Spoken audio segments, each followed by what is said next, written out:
So when I heard about 40 Days of Worship from Francis and Mildred, it was born out of a relationship that had existed for more than a year or so. I already know their character, I already knew about their vision for South Africa. I already knew what God had called them to, not specifically for the 40 days, but more bigger vision. It was a natural extension, which didn't really surprise me.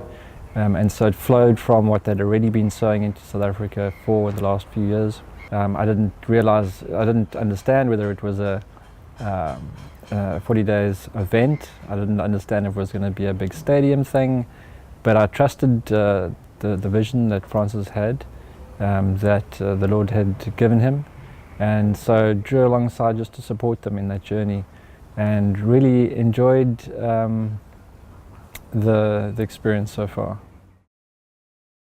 In 2012, Francis had a vision of the Ark of the Covenant over the map of South Africa, and this was a depiction of God's glory for this country, a visitation of His glory and His anointing.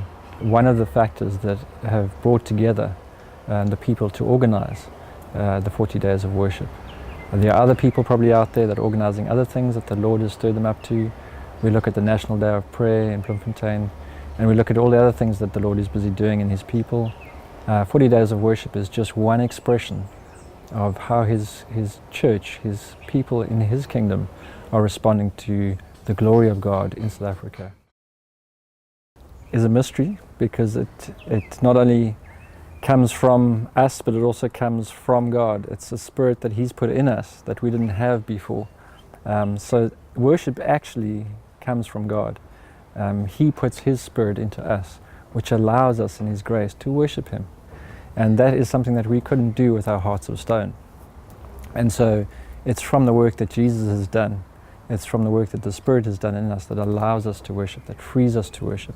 So in fact, true worship is actually an act of grace, it's an act of mercy, it's an act of God that frees us to worship Him in spirit and in truth, which we couldn't do before.